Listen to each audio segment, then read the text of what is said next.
What's good, everyone? That's your boy Shreyas, and welcome to the first episode of the podcast show Grow with Your Bro. So, today, on the first episode of the podcast show Grow with Your Bro, we have got the Global Business Sales Manager of ePlan. His name is Chris Louch.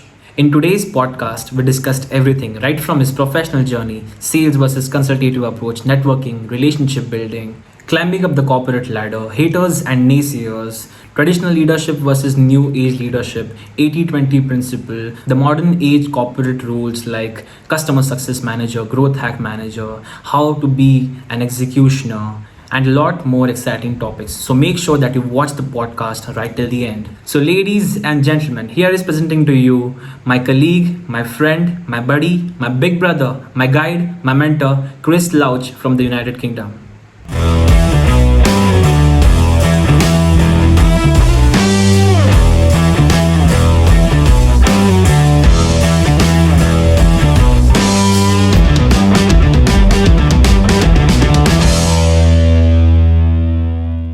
So first of all, Chris, welcome on the show Grow with Your Bro. And I would like to ask you if you could give a quick intro about you before we start with our questions and answers.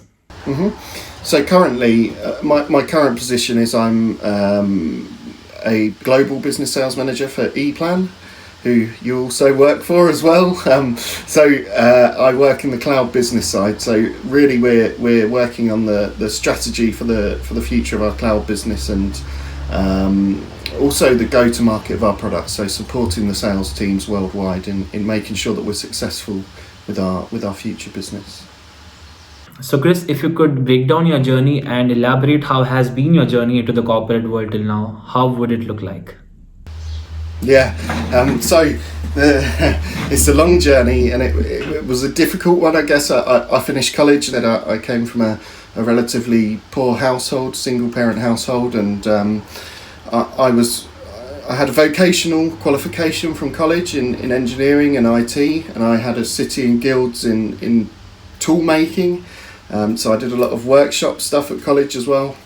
But I was in a small village in the south of the UK, and there wasn't a huge amount of job opportunity. So my career started off walking around a trading estate, knocking on doors, asking if I could meet with management or directors to have an interview to talk to them. And I had lots of people turn me down, but that was how it was. There weren't many jobs around, and I was really cold calling door to door to find a position. So I found a job in a production facility in a company that make power systems for fighter aircraft and ships and things, and this is something I was really interested in. So I took this job, and it was an assembly job. I was putting things together in production basically, and I guess I've always been quite ambitious. So what I really wanted to do was get into a sales position or an engineering position in that company. And one day I stopped the director as he was walking past me and said, "Look, I've seen this sales administration role going. Can I apply for this job?" And he gave me the opportunity, and then that grew then into a job which ended up managing the IT infrastructure for the business, and also managing the implementation of a 3D CAD system and rolling that out across the engineering department. So I quickly shifted into this position where I was looking after multiple departments and leading the technical side of the business in terms of design and development and the tools we use to do it. And from there, I guess that particular 3D CAD tool that I implemented at that business, I then saw an opportunity to contact them directly in the UK and ask them if they had any sales positions going, and they knew me as a customer for 7 or 8 years. So I got the opportunity to have an interview with them, and I moved into a sort of a customer account executive role. So just looking after a few customers, and then slowly worked my way up in that business as well to become business development manager for London before I joined ePlan. So I guess in terms of growth hacks, or hacks, the best thing I can say is you should take every chance that you're presented with and these chances don't always present themselves to you. You have to be looking for them and you have to spot them. So I guess what I'm trying to say is things don't come to you, and these opportunities don't come to you. You have to always be on the lookout for them, and as soon as you see one, you need to push and take it. And that means asking awkward questions when you might feel a bit uncomfortable, like being a production worker in a small factory and asking for a sales position. You know, these things, you really have to be confident to take each opportunity and ask. And if you don't ask, then you won't get these positions. So you really have to be pushing all the time to be identifying what you're good at, what you want to be, and then finding a chance to see if you can get that position. Wow, that was amazing. Well, let's talk about the sales approach versus consultative approach. I strongly believe that it's important to always have some sort of consultative approach over the sales approach, because the sales approach brings in some sort of greed, but the consultative approach brings in some sort of need. So it's extremely important to understand the needs, the pain points of the customer, and then provide a solution. And the product that we have could be one form of solution to that customer. This is what I think, but what's your take on that? What's your take on sales approach versus the consultative approach? Which one is better? Of course, a consultative approach, always, and that's how I've always seen things. So in order to really succeed in sales, you need to be a challenger, is how I would term it. So you need to be able to sit in front of a C-level person and challenge the way they're running their business, because you're trying to sell them a solution. And if you spot issues, as I said, you spot their problems, you need to sit in front of somebody and tell them they've got problems first thing, and then you need to give them a solution that will solve their problems. And in order to do that, you cannot have this traditional sales approach, because it just doesn't work. A traditional sales approach works for what I would call shifting boxes. Yeah. So you're selling a box of software or a box of something, and it's off the shelf, and it's a very transactional sale. If you want to be a solution salesperson and you want to actually be solving problems for businesses and selling entire solutions, you have to have the consultative approach. And as I said, it's long term. These aren't fast selling techniques. These are long-term techniques, but in order to challenge that person or challenge that company and sit in front of a C-level and challenge whether their business has got real problems that you can solve, you have to first build trust.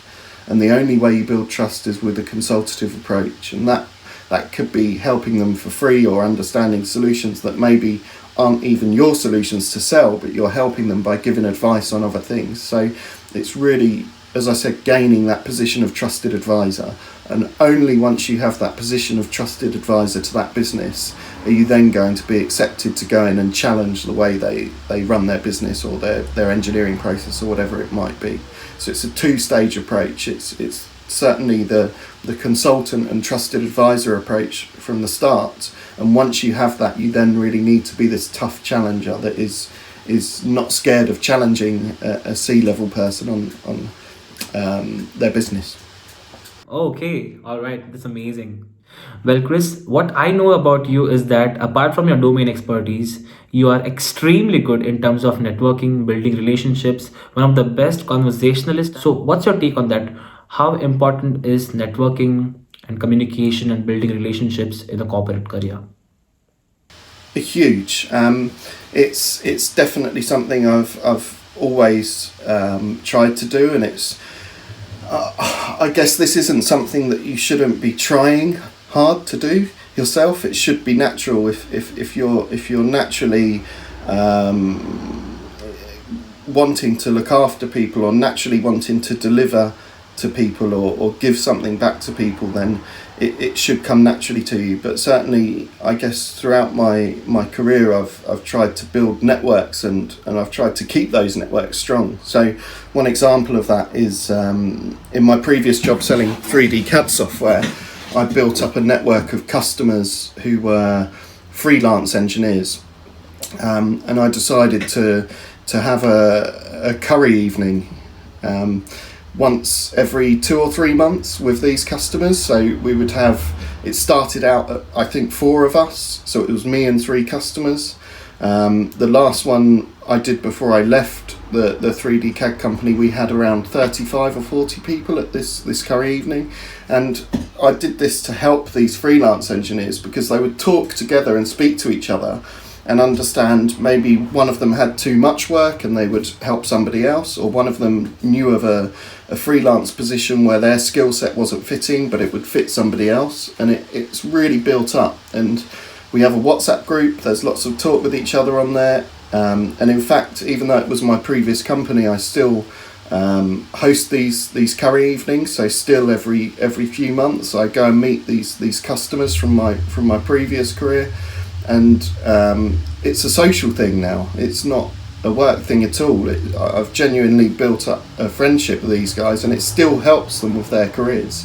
So I think you have to be genuine in that actually you want to build these networks for yourself and for your own social life and your own personal development as well as others' personal development, and keep them going for that reason. So much more of a personal thing than a work thing, I would say. But if you have that mindset, it definitely helps you in the workplace for sure.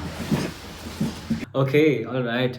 That's amazing. So, Chris, what I know about you is that you can't speak German and you can't understand German, but still you're currently working in an international German company and you are leading multiple projects of this company. So what sort of an advice would you like to give to the people, to the international people who are currently working in the German companies? How do you get it done?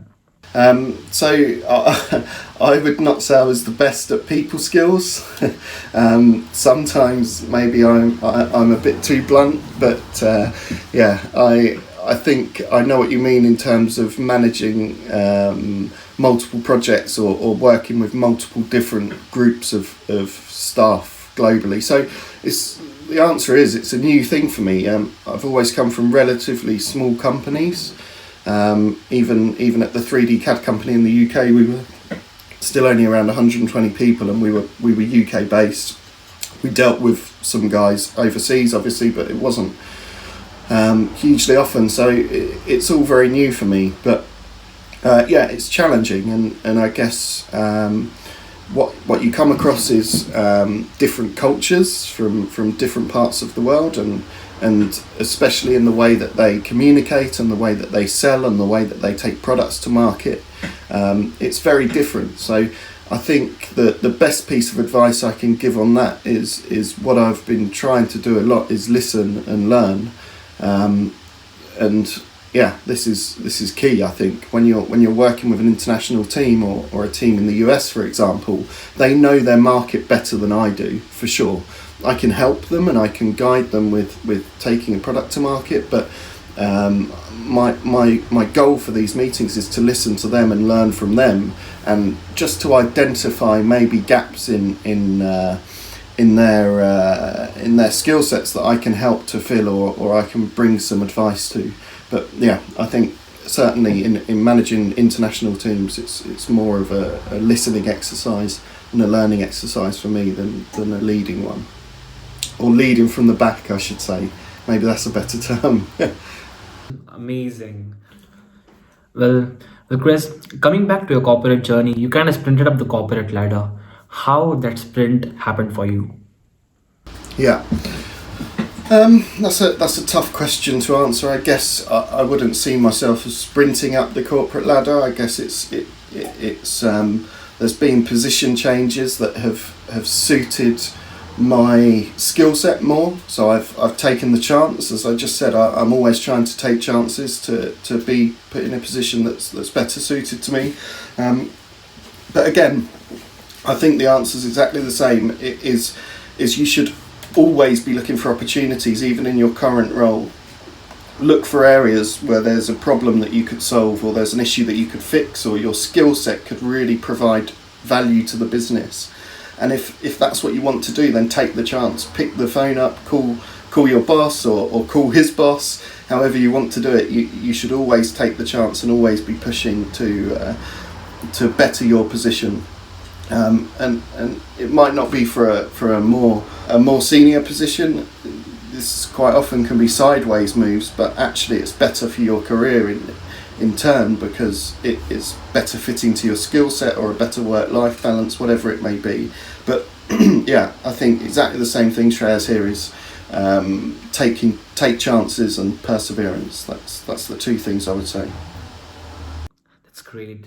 There's one more question which is popping up into my mind right now, and this question is like, throughout your journey till now in the corporate world, I'm pretty sure that there must have been a lot of haters coming, the naysayers along the way. So how you dealt with all these haters and naysayers and made your way through the corporate journey? That's a really good question. Yes, that does happen a lot, and I think it happens to everybody. And I guess I'm quite an emotional person in some ways with things like that. I tend to take things to heart.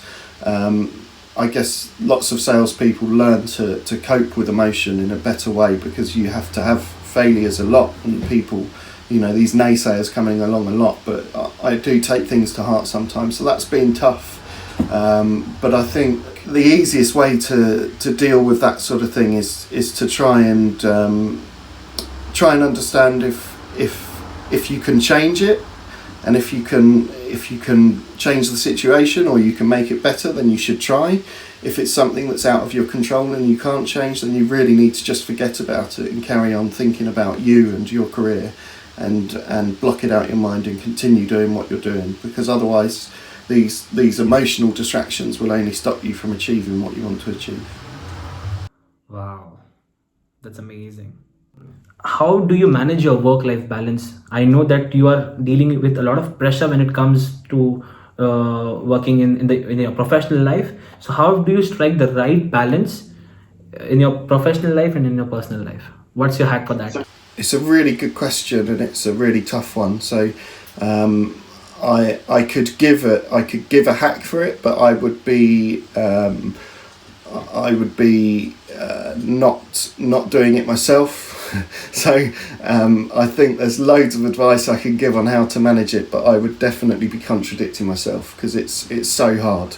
And I think especially working from home as well, it's really easy when you're in WebEx meetings, and as you say, we have international teams, so I could be dealing with China and the US in the same day, so it's early starts and late finishes, and then it's really easy to find yourself with no gaps between meetings, and not having lunch or breakfast, and finishing late, and yeah, it's a tough thing to manage. I think the best thing I can say is what I try to do is to add some time into my day for proactive tasks as well as reactive tasks. So I try to split it out, and give myself some time to do something proactive, and then also give myself some time to do the reactive tasks that need to be completed, like responding to emails and this sort of thing.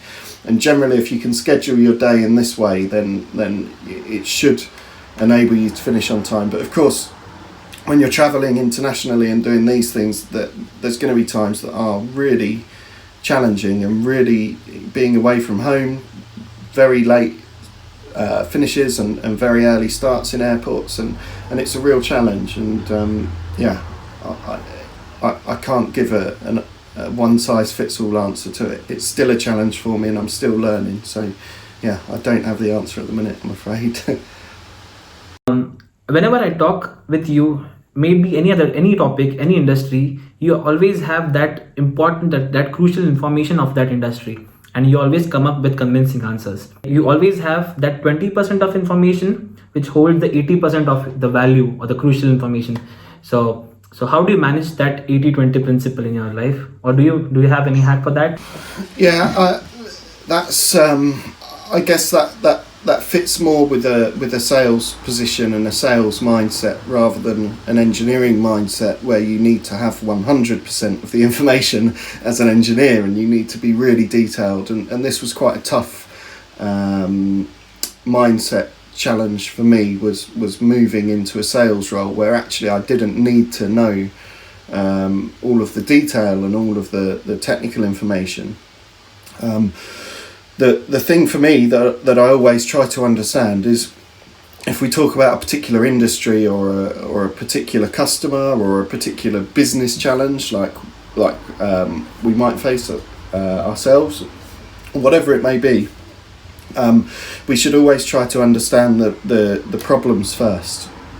So I always look at an industry in particular, or maybe a customer, and understand their challenges, their problems, what they are, and then if we can map our solution to that problem, then we have a solution for them which adds value. So for me, I only ever need to understand the problems and the parts of a solution that can fix it. I try to ensure that I don't get bogged down in all of the technical detail. My mind is really trained to just try and store problems and solutions, I guess. So it's a tough thing to do if especially like yourself, if you have an engineering mindset, you want to learn, you want detail for everything, and it's really difficult to do. But the fact is you can't take it all in. So the best thing you can do is understand what problems you can solve and how you can solve them, and what solutions solve them, and work with that. Wow, that's great. Let's talk about leadership. So, leadership has always been an important topic of discussion, and there is this concept of traditional leadership versus the new age leadership. So, what's the difference in that, and what's your take on traditional leadership and the new age leadership? Oh, I mean, yeah, I can only advise on that, I guess, from what I see. So yeah, I'm not in a position where I'm managing multiple team members at all. So I don't really have first-hand experience of it, but I would definitely say the best leaders place trust in their employees.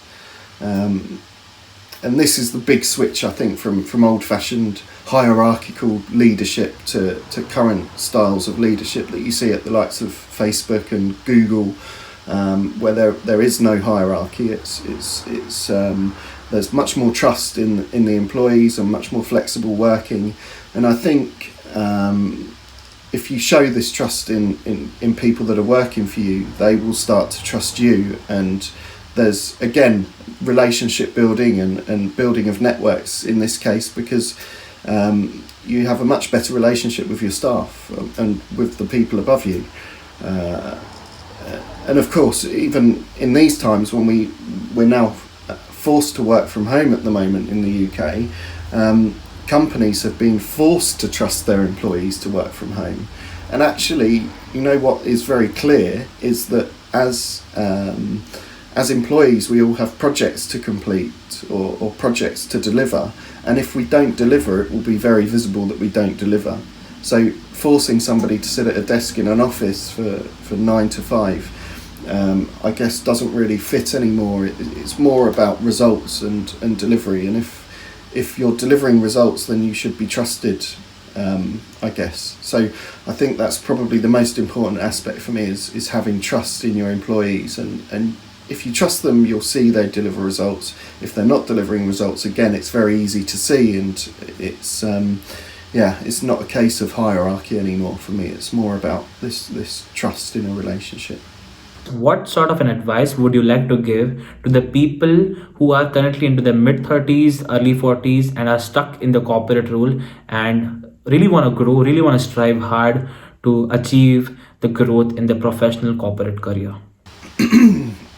So I think the first thing you have to do is understand what you're looking for. This is really important, and it sounds really simple, but actually there's lots of people that feel stuck in a job or stuck in a rut, but they don't actually understand what they want from life, or from a work-life balance, or from a position. So I think the first important thing is really to understand what you want from life and what you want to achieve.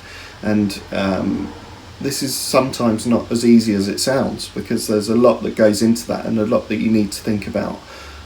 So it's really good to really look at your life plan, if you like, and understand what work-life balance you want, what sort of position you want to be in, what your dream job would be, and even write these things down and try to create a 5 or 10 year plan for yourself of your targets. It's always good to have targets as salespeople, even if we set them ourselves. It gives us something to aim for. And from there, once you have a plan, things become much easier. So once you really understand what you want to do, it becomes much easier to have that difficult phone call with your boss, or to be looking for another position, or even cold calling companies to see if they have the position that you're looking for. Everything becomes easier with a plan and with targets. And if you can see that you're achieving against your plan and you're achieving against your personal targets, then you'll feel it's a success no matter what. So that would be my best bit of advice, really.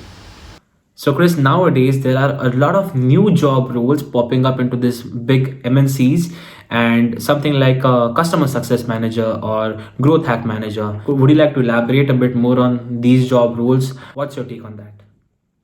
Yeah, so I guess one you mentioned there is customer success manager, and we see a lot more of this recently, and I think these roles develop as we become more automated with our software or what we do, everything we do, or anything that's cloud based or software as a service.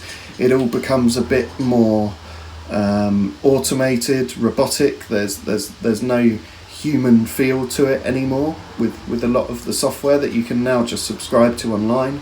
So I think these new roles like customer success manager are really important to make sure that there's still a human behind the web browser or the web interface. And I think this is where maybe some companies have gone too quickly with SaaS software, and they've tried to do everything in an automated fashion online, and quickly realised that actually people still buy from people, and people like to connect with people. So these roles are key, I think, in that we still have to have this human contact and this customer success management to ensure that our customers are successful. That's the whole point of it, and they're happy, and they want to renew, and they want to keep working with us and buying from us in whatever business we're in. I think this is an important role. Another one that we see a lot in the last few years, I guess, is growth hacker or growth manager. This is a role that's popping up in lots of modern cloud businesses. So I think Facebook and Google would have had growth hackers and growth managers many years ago, and they lead the way in platforms, obviously. But this is another role, as you know, where we have maybe not so much of a sales focus, but more of a focus on ways to add fuel to the business very quickly. So it's a really cool role that's available, I guess, for young people to be working on growth ideas for businesses and be executing ideas in a very fast way. So the way we live now with everything online and cloud-based software and software as a service means it's really easy for us to test new business models and to test new pieces of software and to test new ideas. We can almost do this instantly with the way the internet and the cloud has developed. So I think that's a really cool similar job to sales, but more on a strategic side that could be looked at. It's something certainly I'm interested in and have learnt a bit about. So yeah, they would say they're two that are really key positions at the moment. Wow, that's something. So Chris, what I know about you is, like, I have been observing you from a long time now, and I have seen one thing, that suppose we are discussing about an idea together in the morning, and I've seen that by evening that particular idea is already executed by you. So you are one exceptional executioner. So Chris, what's your growth hack in terms of execution or in terms of implementation of things? I think it's really easy, especially the larger the business gets or the larger a company is, the easier it is to have meetings about meetings or discussions about discussions. And what happens is you end up in this holding pattern, if you like, of meeting and discussing about ideas and topics, and it just goes on forever, and it's such a waste of people's time. And really my mindset is the complete opposite of that. I think, yes, of course, there's things that need to be discussed and challenged, but actually if we just do it, and we just execute it in a fast way. It won't be right first time, but let's do it, and then let's try it and discuss it once it's done. So it's just having that different mindset of actually, when you have a small idea, work on it, get something done, get something in front of people, and then it's a much faster decision process rather than all of the discussion that goes with multiple meetings or recurring meetings about the same subject. So yeah, that's my opinion on it, and I know not many people think the same as me, but I sort of think let's just do it, and if it needs adapting, we'll adapt it, and that's it really. Yeah. Wow, that's wonderful. Yeah.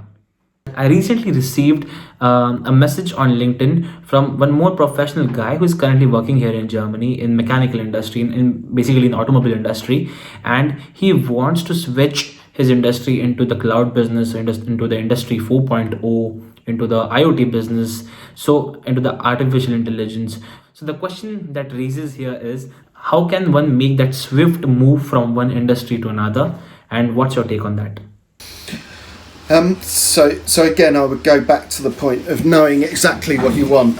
So if you're working in fashion, or you're selling cars, or whatever it might be, really understand what you want to get, because it's very easy to say, oh, I want to work in some form of cloud business, but actually everything has some form of cloud business right now. So really think about what you want to do in your career and what your interests are first and foremost, I would say. And if you want to stay in the fashion world but you want to be involved in cloud, then of course the route to go would be to look into any platform based fashion industry and look at that. But yeah, I think again, for me, that the number one key here is not just thinking, oh, that looks cool, I should try and get into cloud business. Actually work out what that means for your life and your 5 and 10 year plan and your work-life balance, and really nail down those things and nail down your targets, and then go for the position that you want. That's the key thing. Proper planning. Yeah. So in the corporate world, we normally listen to all these terms like you need to work hard, but at the same time you need to work smart. So what's your take on that? What's your take on working hard and working smart, and how to strike the right balance to have fun at work and also to have focus at work? How can one achieve that? So again, I'd be contradicting myself if I started to give a lot of ideas on how to balance work and life, because I'm terrible at it a lot of the time. But I think in general, for your question, I would go back to planning, proper planning, and lots of the time you'll find people that really push so hard and work so hard to try and climb to a better position in their career or to be recognised, and it doesn't happen like that in my experience. Nobody's ever come to me and said, Chris, do you want to take this new position, or Chris, we want to give you some more money, or we want to give you a new car, or whatever it might be. That just doesn't happen. So if you're working like crazy expecting somebody to arrive and offer you something great, it's not going to happen. So work smart, not hard, and plan properly, understand what you want to achieve, set your targets yourself to achieve and work towards them, and make sure that those difficult things like making that tough call to your boss to ask for a raise or whatever it might be, you need to do these things, because unfortunately these opportunities don't come to you. You have to go and find them, as I said. Yeah. Super. That's superb, yeah. So if you're supposed to boil down your journey and give out 3 biggest pieces of life advice to our audience, what would it be? I think perseverance is probably my number one point that I would say is most important for anyone, and that is, if you fail at something, don't give up. You need to keep trying and trying and trying, and you will get 10 failures for every success if it's something outside the box that you're looking to do. So perseverance is absolutely number one.